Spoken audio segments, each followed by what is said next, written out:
Every single time you have a one-on-one with one of your staff members, or every time you have a team meeting, the questions that you should be asking as the leader are, do you have everything you need to do your job to your satisfaction and to our satisfaction? Are there other ways we can support you? Are there things that aren't working in the way that you would want them to be? And what can we do together to fix that solution, to find a solution for you? Welcome to the Manage Self, Lead Others Leadership podcast with Nina Sunday for experienced and aspiring people managers. This show will help you explore ways to become a more intentional leader. Each episode, host Nina Sunday speaks with some of the brightest business minds on the planet who share a passion to elevate and transform team culture. Workplace culture hides in plain sight. Is yours flourishing? Join the movement to make your workplace a better place to work. Are you ready? Because it's time to manage self, lead others. Author of Fully Connected, How Great Leaders Prioritize Themselves, Reclaim Their Energy and Find Joy, Mel Kettle, with the belief we need to lead ourselves before we can lead others, is committed to self-leadership. This view came after Mel survived a debilitating work-related loneliness, stress and burnout in her late 20s. With a unique combination of holding a Master of Business Marketing and a Master of Public Health, Mel Kettle helps leaders and teams achieve real connection and engagement. Host of podcast This Connected Life, welcome Mel Kettle. Let's put one of your skill sets is how to give feedback, and I think that's one of the least understood areas of managers. So where would you like to start? What advice do you want to give anybody listening about how a good way to give feedback? I feel like there's a lot of people that talk about how we give feedback, and I certainly know throughout my corporate career, there were a lot of training sessions on how to give feedback, but there wasn't a lot of learning or training around how do you receive feedback. And I feel that giving feedback is one skill set, but an even more important skill set is how do you receive it? And so how do you take that feedback and do something with it that's going to be of value to you and the organization that's providing it to you, or the relationship of the person that's providing it to you? Because some feedback, it's not all corporate. Sometimes we get feedback from our partners or our children, or, I know my stepson used to frequently say to me, I hate this food. I'm like, well, that's pretty blatant feedback, isn't it? And I had to learn to not take that personally, but it was a part of his learning to exert his independence and his confidence in saying what he doesn't want. And so as we have this conversation, I'm really happy to talk about how do we give feedback and how do we have difficult conversations broadly, and then what do you do when you're on the receiving end of that difficult conversation? My question for your listeners is, when you hear the word feedback, what do you think? Do you have a panic attack, or do you think, oh yeah, whatever? Or do you immediately think the worst? Or do we you have to talk. Yes, it is. Yes, it is. And so your stomach does a flip. You go, what? So you immediately think, what have I done wrong? Yeah, that's right. Now, is there a better word for it? Feedback's all right, isn't it? I think feedback is one of those words that's a bit polarizing and can cause panic. I would love, I don't know a different word. With clients I've worked with around feedback, I've tried really hard to encourage them to create a culture of conversation within their organization so that they never have to use the word feedback. Yes. Are you open to a couple of suggestions? Maybe that's one way to open it up. But even if you have a conversation, if you have regular conversations with your staff, your direct reports, the people who manage you, then you should be, over time, develop a trusting enough relationship that you can have these conversations without them feeling, without anybody feeling uncomfortable or that it's a personal attack on them. And it's not this every 6 months or annual performance appraisal. Oh, no. Really has They to need go to out be. the door. Yeah. And if you've got an issue with somebody, or if you've asked someone to do something and they're not doing it the right way, or there's things that are going wrong, and the right way doesn't necessarily mean your way, just in case you're wondering, it's, the way that's appropriate to get the right outcome. Then tell them at the time that it's happening. I once had a performance review and my boss said to me, I've been really upset with this thing that you did. And I'm like, well, and she mentioned some amorphous thing. And I said, well, when did I do that? And she said, about 5 months ago. I'm like, wait, what? 5 months? I don't even remember. How do you Mm. expect me to learn and change my behavior when I can't even remember doing that? And That's why didn't you tell me then? Isn't that the biggest mistake where managers Oh, save up, like they have this little dossier of all the little things you did wrong and then dump it on you all at once? Feedback should always be in person, shouldn't it? Not over the phone, not on email, not on SMS. look, it really depends on what your circumstances are. How do you give feedback if you've got a staff member in a different city when you can't always do it in person? I Yes. think in terms of, the preferences of giving it, then in person obviously is the Over the number one phone then. way, or on a Zoom like we're on now so that Yes. you can see each other, or over the phone. Text message, probably actually no, Instagram DM or Snapchat DM, that'd be the worst way of giving feedback. Yeah. But I know some people who've been given feedback. Oh, I know somebody who lost her job by text message. Um, No, but that's not nice. but if you verbally is the best way, and then you can follow it up with an email or follow it up in writing. But some government processes. So one of the issues with this bank that I was working with is they had legislated feedback protocols that had to be through a form or in writing. And so we talked about how do we manage that process so that the people receiving it don't just get the big red crosses, but they can have team meetings that say, here are the common areas where we're not getting this right. Here are the areas where we clearly need to be giving you more training and development. Here are the areas where there's a pattern forming that we've got something wrong with our systems and processes. So it's not just the one person who's doing it wrong all the time. The majority of us aren't quite getting it right. So can we pick up a scenario? Maybe there's a behavior that a team member is exhibiting on a regular basis and you want to modify that behavior. Can you Mm. think of an example, and what might the manager say, having set up a time for a one-on-one conversation? Oh, so I've got a few clients I'm working with who go into meetings and their manager undermines them in meetings. Oh, And so they'll be reporting in a meeting and their manager will interrupt, or somebody else in the meeting. In two particular instances, it's the manager who will interrupt and say that's not quite right. And oh. so they're undermining the expertise of their staff member. And so the issue that these two clients of mine have got is, how do I have a conversation with my manager who doesn't listen? Oh, this is giving feedback up. Yeah. So Right. we So need to remember that not what only would do you give feedback down, you give it across and you give it up as well. yes. Okay. So what they might invite the manager for a conversation, a private conversation, because you have something that you want us to talk about. Mm. What might they say? Look, it's really important to talk about how you feel as an individual when things aren't going, when you're feeling, undermined or belittled or shamed or any other negative emotion.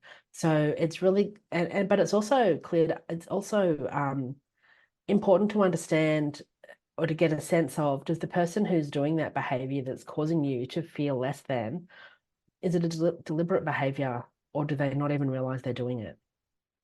So Well, it's like, we'll when you give them the have benefit of the doubt. I imagine usually that's lack of self-awareness. They're just so it, full of their own ego.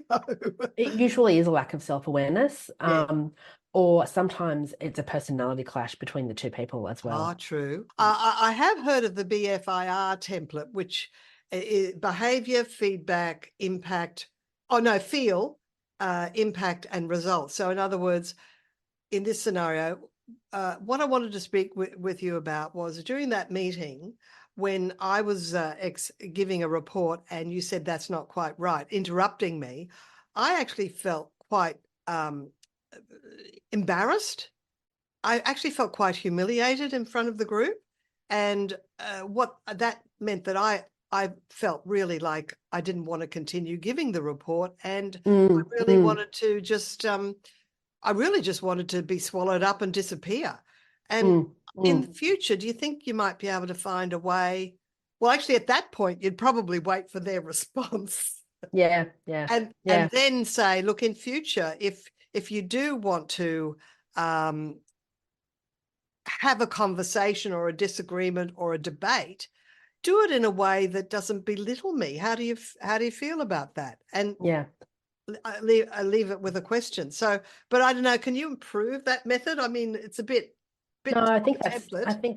I think that would work. That's a pretty good method. However, we all know that theory isn't reality. And so if you don't have a trusted relationship with your manager, then that's going to be a really difficult conversation to have. And so how do you do that? And then if you have that conversation, and the same behavior from your manager continues again and again and again, then what do you do? If it were me, I would quit. Mm. But But what if you love your I'm the job? sort of What if person you're that does that. There are other people that could find a different way. Yeah, but what if you're highly specialized in your area and there's no other job in Australia, or there's very few other Well, there jobs you in go. Australia that you could do? What do you do? You've got to just suck it up. So it's Then you find it's a really a challenging mentor. If it's a situation. big organization, you find Yep, a yep, mentor yep, elsewhere in the organization where you yep. can have just a private conversations with Mm, just about what your roadblocks are without it necessarily being that specific one. yeah. So, and then you can But open up about that one. And I feel as well that people like this particular manager, and this is an example, obviously, they often exhibit that behavior with other people as well. Mm. So perhaps find other people within your organization who've worked with the same person and ask how do they manage their interruptions? How do they approach? What do they do? Mm. How do they deal with that? And I think to protect yourself from this concept of you're ganging up or finding people to attack this person, come from a place of curiosity. Like, I'm Yes. wondering, how are you dealing with it? Because I'm not Yeah. dealing with it very well. Yeah. So it's a Yeah. place of curiosity and Yeah. seeking to know, seeking to understand. I think that's Absolutely. important, don't you think? And absolutely. And one of the things I talk a lot about in my feedback framework is you need to understand how to ask the right questions, listen to understand, and observe behaviors so that when you're giving or receiving feedback or other difficult conversations, you can get a sense of, is what we're talking about landing? And you can ask questions to make sure that, if you're the one receiving feedback, you can be asking questions to make sure that you know what you need to do next. And if you're giving it, then you can be asking questions to make sure that they understand that it's a learning opportunity and it's not a personal attack. That's right. And so, can you tell us more about your feedback framework? Before we hear the answer to that question, let me take a moment. Too many books to read, too little time? Under pressure to get through tons of reading that just keeps pouring in? If you ever wanted to unlock the superpower of speed reading, then you might like to find out more about my Speed Reading Academy for my online, on-demand speed reading training. It works like a charm. Imagine how many books you can get through when you double or triple your reading rate without loss of comprehension or enjoyment. Over the last few decades, more than 100,000 managers, professionals, knowledge workers, salespeople, and students from Australia and New Zealand have participated in my speed reading program, either for a private company group or public programs, and now as an online course over 2.5 hours that you can take in the comfort of your home or office. What makes my course different? One, it's tested and proven. In this program, you gain the advantage of my decades of experimentation, creating a better speed reading course that works, so you too can become a master. In our live workshops, most everyone increases their current reading rate by 3 to 10 times, but what can you expect in a condensed online course? Mostly people triple their reading rate, some reaching 6 to 10 times, and just about everyone at least doubles. 2, it's step by step. It's easy to complete each module in order with me on video cheering you on as if I'm right there in the room with you. 3, you do the drills in your own reading material. The first module guides you on how to calculate your reading rate. 4, you can complete it in one sitting or spread one module a day over a few days. However, let me say this. Module 4 is where we do some heavy lifting. With 2 videos, a little over 30 minutes each, I urge you to set aside a focused 1 hour just for this module. And how about a promo code just for podcast listeners to gain a 50% discount? Write this down. Your promo code for podcast listeners is my name as one word, Nina Sunday. Now go to brainpowertraining.com/go to find out more and get started. And the link is in the show notes. Please, Mel. Yeah, so I have a 5-step feedback framework, and the first step is you have to learn how to connect. So, and by connect, it's understanding yourself, it's understanding what your feedback stories might be and what your feedback triggers might look like, so that when you have to give other people feedback, you can have a greater empathy or understanding of what might impact other people. The second step is to set the scene. So, and this comes back to what we talked about before. How do you deliver the feedback and where do you deliver it? How are you issuing the invitation for feedback? Is it, I need to talk to you, or we need to discuss something, or we need to have I need to give you feedback? Or is it more along the lines of, hey, let's have an update. Can we have an update about this project that you're working on? Can we talk about this project? Having a kind of a neutral language, Yeah. because I heard you say need to a couple of times, and that's what people say. I need to speak to you about this, or I need to give you this. And it's like it already is inflaming the situation. Yeah. And it's really important to remember as well that the way that your feedback is received and the way that people respond when you say feedback, so much of it boils down to how much trust you have with that person. What's the quality of your relationship? So I look at managers that I've had in the past and leaders that I've worked with and staff that I've worked with.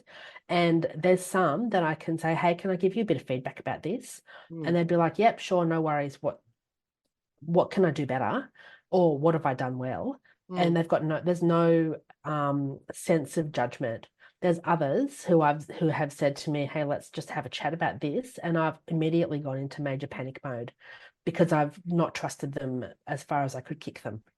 And so the way that successful feedback conversations come from trust, respect, and an understanding of each other's situation and empathy. And so setting the scene, and the more trust you have, the more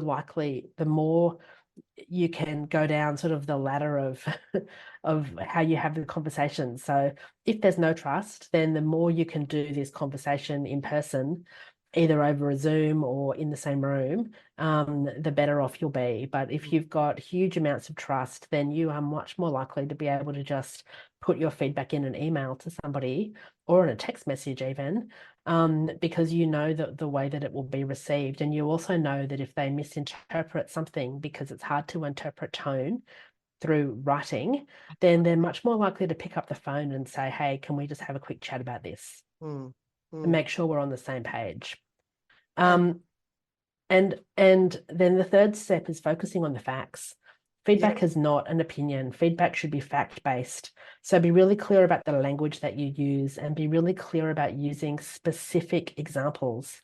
And also be really clear that your intent is to help someone take action so they can grow and develop. So more about your framework. Yeah, it can.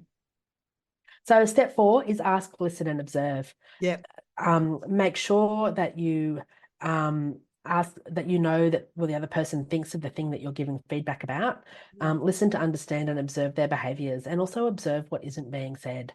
So make sure that they understand, or if you're the person receiving feedback, make sure that you understand what it is that the feedback is about. What does it mean, and what are those opportunities that need to come out of that? And then the 5th step is set future goals. So what are the steps that you're both going to take to ensure there's improvement, commitment, growth, and development? And if it's, if it's in a personal relationship, or if it's in a business relationship or a project team or something else, what are you meant to be doing with that feedback? And so questions that you can ask then, if you're the one receiving feedback, you can be asking, what support will I be getting to do this better? How can you help me? How can you guide me? And if you're the person who's giving the feedback, you can be asking questions around, what is it that you need from us to do this better? How can we support you to do a better Yes. job with this? And are there things that you need from us? How can we be here together? Because we all want the same positive outcome.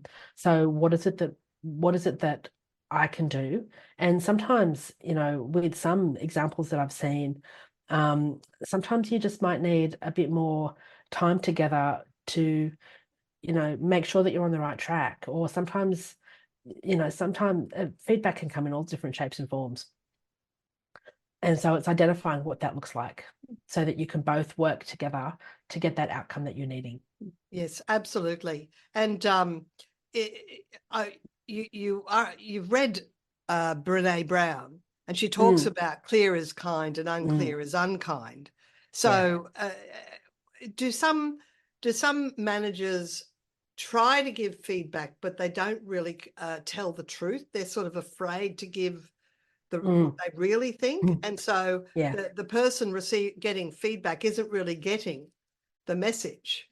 Yeah. I worked with a guy who, fortunately, I didn't work directly with him, but he was the head of the organization and he hated bad news. And so all of the reports that he was given about the state of the organization and where things were at were all sanitized so that the worst news was left out because That's people were dangerous. fearful of his response. And so that meant that um, he didn't have a clear understanding of how bad things were in certain parts of the organization and how much money was being lost, Mm. because any good marketing person can manipulate numbers to make them look like whatever you want them to look like. Hey. And so it was really problematic. And Mm. um, so yeah, there's definitely times where true feedback isn't given because of fear. And again, it comes back to lack of trust. It also comes back to lack of self-awareness, because that Mm, manager is not noticing the pattern in their own mm, behavior, and they're not modifying their own yep. behavior. So it's that Yeah, whole thing of emotional intelligence. One of the big qualities is absolutely. self-awareness. Look, And he's probably not noticing it because he's surrounded himself with yes men and women who are too scared to say no and say yes to everything. mm. And that can be where having an external coach is so valuable because you don't pay them to agree with you. Now, sometimes when I'm working with managers, emerging managers, they'll say, "Look, Mm, when is the right time to acknowledge that no amount of coaching is going to change this person's behavior?" And I'm just wondering your thoughts around that, because I think mm. it says something about the person asking the question, not as much as the person they're coaching. Yeah, it does. And that it comes back also to what's your recruitment process look like? And if you're, I have a friend who was recruited for this job and she packed up her life to move cities to take this job. She had 2 days of psychometric testing and she has a very big personality. She is very forthright. She is not at all afraid to say what she thinks is right or wrong. And that would have all come through on this psychometric testing. 6 months into this job, her boss said to her, I feel like you're not a good fit for the organization for these reasons. And they'd had a few different conversations about this, and my friend knew that she wasn't a good fit as well. But she'd packed up her whole life for this job. Mhm. And so she said to him, Yeah, I know. And he said, I think you're just too much on this and this and this. And she said to him, But I did 2 days of psychometric testing. Surely that came through. Like, surely you saw that. And he said, Yes, we did, but we thought it was wrong because we've never seen anybody chart that high before in these qualities. And That's she looked at him and hilarious. went, That's not my problem if you didn't believe my results. And so they agreed that she would leave, and she got a very good deal to leave. So it became worth her while to unpack her or pack up her life again Oh, and move on. Yeah, yeah. but it was just like, seriously, people, psychometric testing does not lie. Most people are not good enough to get it to give you the wrong answer. So we talk about managers having a coaching conversation Mm, as a mm. regular thing. And do you think some managers are being too nice and not really saying you need to change or else? we'll have to give you, I mean, do you say that? Or we But have why to give should you a they have warning? to? But why should people have to change? So again, this comes back down to how do you hire in your organization? Are you hiring for skill set? Are you hiring for values? Are you hiring for fit? Or are you hiring for a blend? And if you want people's behaviors to change, then that indicates to me that there's a misalignment of values within the organization. And so how did you not work that out sooner? Now there's definitely people who, and if it's a skill thing, then if the problem is around skills, then you need to look at what can we do to support you to level up those skills. The other question you need to ask is, does the person want to change? Do they want to grow? Do they want to stay in this organization, or do they not? And I have another client at the moment who was talking to me about one of her staff, and that's the exact question they've had. She's not changing her behaviors. She's not improving. She's not doing the things that she's being coached to. And the issue isn't that she doesn't know how to change, it's that she doesn't want to. And I think that that's a really key distinction. If you've got somebody who's really willing to do the hard work, to learn, to grow, to move in the direction that the organization needs them to, it's a whole different level of investment in that person to somebody who's just there going, nah, I just want my paycheck. I'm not doing anything differently.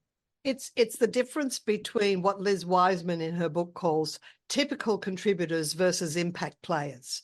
And if you Absolutely. want to coach somebody to be an impact player, to be anticipate needs, to not say that's not my job.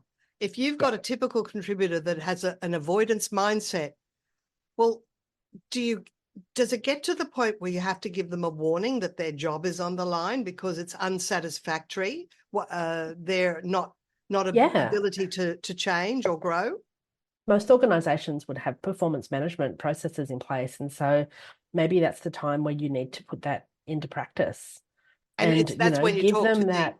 And where you start that process of performance managing someone. I was had a conversation with a friend the other day who said, I've got two staff and neither of them are doing brilliantly. One of them's getting it a lot more than the other, but the other one I need to start performance managing. They've only been in it with our organization for 4 months. And I said, are they under probation still? And she said, yeah, they are. And that's why I'm starting the performance management process this week so that we can make a decision together as to whether this is the right fit for them before their probation period comes to an end. Now, Mel, we're in Australia, and this podcast goes all around the world. And would it be true for me to say that performance management is a euphemism that we call in Australia, where you're actually coaching someone with a view to possibly letting them go, firing them? Absolutely. Absolutely. Yeah, absolutely. So different countries might call it different things. Yeah. But in Australia, it's called performance managing.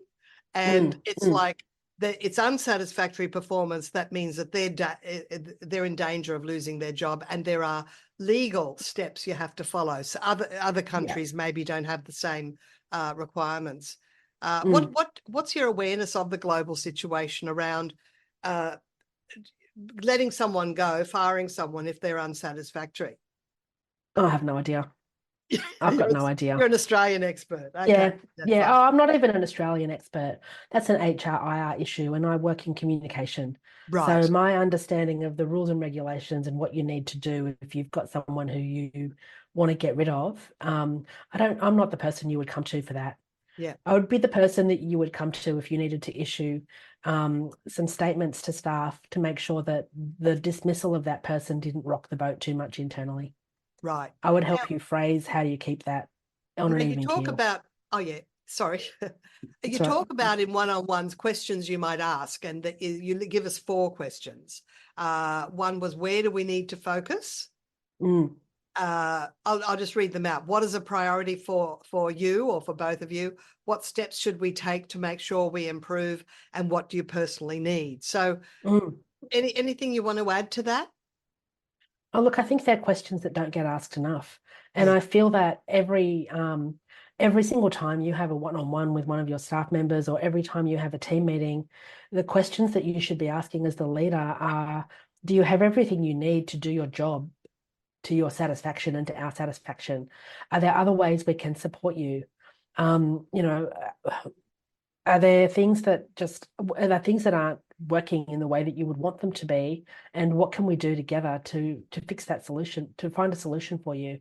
People have a lot of stuff going on in their personal lives as well. Mm. And I certainly have noticed that my clients that have got the best working relationships with their teams are those who are open and honest about some of the challenges that they have in their personal lives at the moment. And it's not a warts and all, explanation, but they're talking about the high level big issues that they're dealing with at home. It might be they've got a sick kid. It might be that they're dealing with they're supporting aging parents. It might be that they're going through a relationship breakdown that's going through the legal system. Well, well said, Mel. And so how can people find you? Do you work with people all over Australia? I run a program called Connected Leaders, which is an in-house program. It runs over 12 weeks, and it's for leaders or groups of leaders. So it's either leadership teams or groups of leaders in an organization that want to be better and that want to have deeper connections, that want to strengthen their communication, and that want to lead cultures of belonging. And then I run an online version of that for individuals called Thriving Leaders. And I think your website is melkettle.com, is that right? Yes, it is. That's so easy, easy to find, easy to remember. It'll also be in the show notes. And we've got a gift of a chapter from Mel's book, Fully Connected, which is available on Amazon. And look, thank you so much for your time and your expertise today, Mel. It's been a fascinating conversation. And I feel confident your leaders, the leaders listening, will be very interested to take wisdom from your advice. So thank you. Thanks so much for having me on, Nina. It's been great to talk to you today. Yeah, thank you so much. Nina Sunday is on a mission to help leaders transform culture. To book Nina Sunday CSP to speak at your conference, visit ninasunday.com to request a proposal. Nina travels from Brisbane, Australia for in-person presentations Australia-wide. Twice certified virtual presenter, Nina Sunday presents virtually, globally, for any time zone. This episode we were speaking with Mel Kettle, author of Fully Connected, podcast host of Disconnected Life, and with a Master's of Business and a Master of Public Health. And you can find Mel Kettle at melkettle.com. This podcast is a part of the C-Suite Radio Network. For more top business podcasts, visit c-suiteradio.com.